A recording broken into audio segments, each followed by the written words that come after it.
विद्यार्थी मित्रांनो, जसं काही इंजिनिअरिंगचं नवीन कॉलेज सुरू होतं तसं फर्स्ट इयरला पहिल्यांदा आपला M1 असतो. इंजिनिअरिंगला आपला पहिला पेपर शक्यतो M1च होतो आणि M1 मध्ये पहिला युनिट आहे single variable differential calculus. So या युनिटमध्ये आपल्याला या युनिटचा पूर्ण आता डिटेलमध्ये पुढच्या 5 मिनिटात युनिटची आयडिया घेऊन घ्यायची की कसा अभ्यास करायचा आहे, त्याच्यानंतर युनिट किती मार्कला आहे, कुठल्या टॉपिकवर क्वेश्चन येतात, कुठले सोपे आहे, कुठले अवघड आहे, ज्याला आउट ऑफ घ्यायचे त्यांनी काय करायचं, ज्याला जस्ट पास व्हायचं त्यांनी काय करायचं, ज्याला 12वी पर्यंत मॅथ्स टफ होतं त्यांनी काय करायला पाहिजे, काय सोडवायला पाहिजे, सगळ्या गोष्टी या युनिटच्या आपण एकदम फोर्थ अंपायर सारखं डिस्कस करूया आणि म्हणजे तुम्हाला आयडिया क्लिअर होईल आणि अभ्यासाला तुम्हाला पूर्ण डायरेक्शन येईल.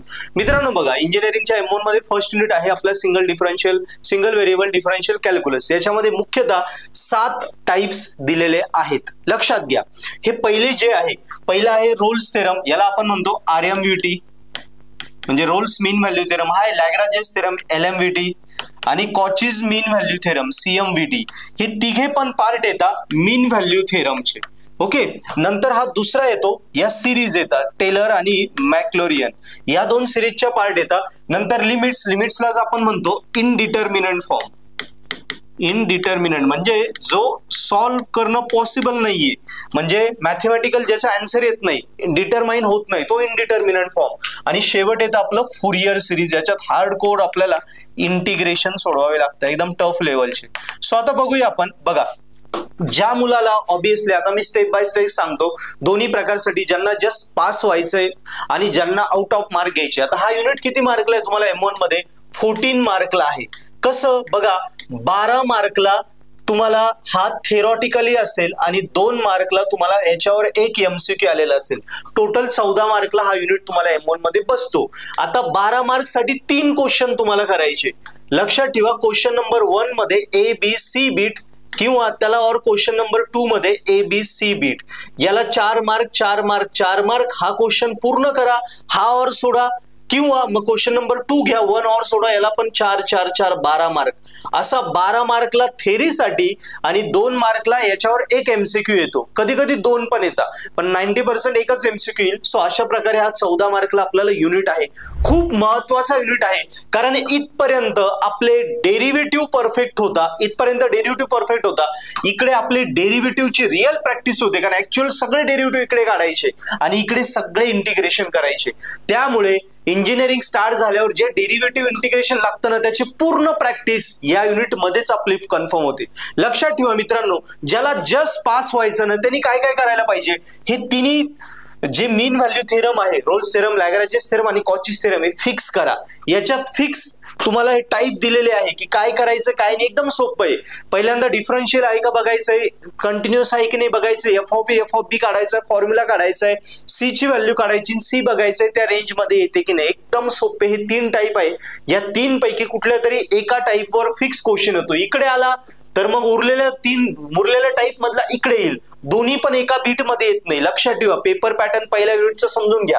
या तिघांपैकी एकच कुठला तरी क्वेश्चन एकतर A बीट मध्ये येईल, B मध्ये येईल किंवा C मध्ये येईल. या तिघांपैकी 2 एकाच याच्यात येणार नाही. लक्षात ठेवा, हे क्लिअर झालं.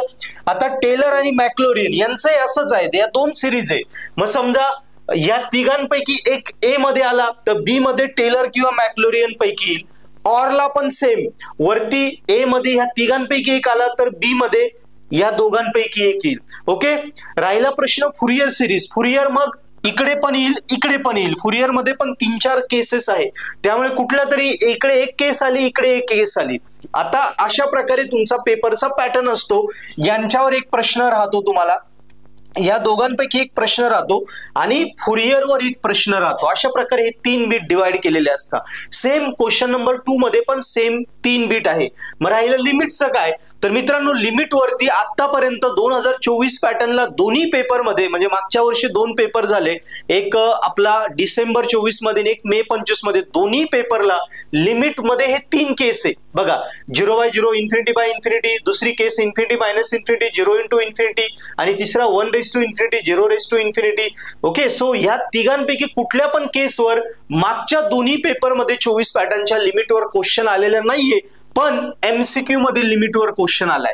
म्हणजे आपल्याला यावेळी एवढं क्लिअर होतंय की ह्यावेळी शक्यतो लिमिटवर आपल्याला प्रश्न येऊ शकतो, पण आला तरी तो एखाद्याच ठिकाणी येईल, कारण लिमिटला थोडं वेटेज कमी आहे असं मला वाटतंय. ओके, मागच्या वेळचे पेपर बघितलं तर तरी तुम्ही एकदा कॉलेजच्या टीचर सोबत डिस्कस करा. त्यामुळे मी तुम्हाला कधी पण हे सांगेल, ज्याला आउट ऑफ मार्क घ्यायचे ना किंवा जस्ट पास व्हायचंय, हे 3 थेरम, हे 2 थेरम हे सगळ्यात सोपे आहे, एकमेकांवर डिपेंड आहे. हे झालं की हे दोघं सोडवता येतात, हा आला की हा सोडवता येतो, एकदम सोपे. सो याच्यामध्ये आपले 4 आणि 4 8 मार्क तर सिक्युअर होता. आणि जर ज्याला पास व्हायचं त्याने एवढंच करा, इट इज इनफ आहे. 8 मार्क 2 मार्काचे एमसीक्यू म्हणजे 14 पैकी 10 मार्क. पण ज्याला आउट ऑफ घ्यायचे त्यांनी हे 2 केले ना, मग फुरियरला जा, कारण त्याचं इंटिग्रेशन स्ट्रॉंग पाहिजे, तरच त्याला उरलेले 4 मार्क पडणार आहे. फुरियरचे 2 क्वेश्चन इकडे एक येतो, इकडे एक येतो. म्हणजे ज्याला लिमिट नाही केलं, एवढेच 3 टाईप केले, हा एक आणि हा एक, तरी आपल्याला बरोबर 12 आणि 2 14 मार्क पडतात. ज्याला आउट ऑफ घ्यायचे त्याला कळालंय. लिमिट ऑरला सोडलं तरी चालेल, पण तरी पण एकदा टीचर सोबत डिस्कस करा. त्यांनी सांगितलं यावेळी आलं तर करू शकता, ज्याला ऑप्शनच सोडायचं नाही तर त्यांनी घ्या. पण मला वाटतं हा जरी सोडला तर हे 3 इकडे कव्हर झाले. लिमिट समजा इकडे आलं तरी हा क्वेश्चन करण्याची गरज नाही, हा ऑरलाच पडेल ना. या प्रकारे आपण करू शकतो. लिमिट जरी ऑर सोडलाय, समजा लिमिट इथे आला, वरचा क्वेश्चन करा, किंवा लिमिट इथे आला, हा क्वेश्चन करा, क्वेश्चन 2 करा. कळतंय तुम्हाला? या पद्धतीने एवढे टॉपिक केले तर आपण आउट ऑफ मार्क घेतो. आणि ज्याला जस्ट पास व्हायचंय त्यांनी हे 5 वरच फोकस द्यायचा, हा पॅटर्न आणि हा पॅटर्न. क्लिअर आहे मित्रांनो? सो M1 च्या रिगार्डिंग आणि M3 च्या रिगार्डिंग, M2 च्या रिगार्डिंग डेली आठवड्याला आम्ही 3 व्हिडिओ देतोय, ज्याच्यामध्ये M1 M2 M3 एकदम सोप्या पद्धतीने शिकवतोय. तर आपलं चॅनल सबस्क्राईब करा. आणि जे व्हिडिओ दर आठवड्याला येतात मंगळवार, गुरुवार आणि शनिवार सकाळी 10:30 ला आम्ही टाकत असतो M1 M2 आणि M3 चे व्हिडिओ, ते नक्की बघत जा, तुम्हाला खूप फायदा होईल. सगळं इंजिनिअरिंग आपल्या चॅनलवर तुम्हाला भेटून जाईल. इंजिनिअरिंग मॅथमेटिक्स कुठेही जाण्याची गरज नाही. सो चॅनल सबस्क्राईब करा, डाऊट असले कमेंटमध्ये लिहा. आणि अशाच प्रकारे तुम्हाला प्रत्येक युनिटचं डिफरन्शिएशन हवं असेल, अशा ट्रिक हव्या असतील तर मला कमेंटमध्ये लिहा. तुमच्या जर ट्रिक चांगल्या आल्या तर नक्की मी त्या कमेंट जर आल्या तर नक्की या टाईपच्या व्हिडिओ पण बनवेल. बाकी M1 M2 M3 च्या सगळ्या व्हिडिओ आपल्या चॅनलवर नक्की बघत जा. आणि मित्रांनो, ह्या व्हिडिओ डिटेलमध्ये बघायचे असतील, डिटेलमध्ये तुम्हाला M1 M2 M3 आणि इंजिनिअरिंगचे सगळे सेमिस्टरचे सब्जेक्ट आमच्याकडे शिकायचे असेल तर नक्की पर्पल ॲट ऍप्लिकेशन डाउनलोड करा. लिंक डिस्क्रिप्शन मध्ये दिली आहे. आम्ही ऍप्लिकेशन मध्ये प्रत्येक विषयाचे फ्री डेमो लेक्चर येते बघा. आवडले ते व्हिडिओ लेक्चर कोर्सेस आहे, त्याद्वारे तुम्ही तुमचे प्रत्येक विषय गॅरंटी स्कोरिंग करू शकता. तर नक्की कोर्सेस बघा आणि इंजिनिअरिंग पुस्तक वापरण्यापेक्षा पर्पल ॲट सोबत करा, गॅरंटी स्कोरिंग करा. थँक्यू. फ्री डेमो लेक्चर नक्की बघा.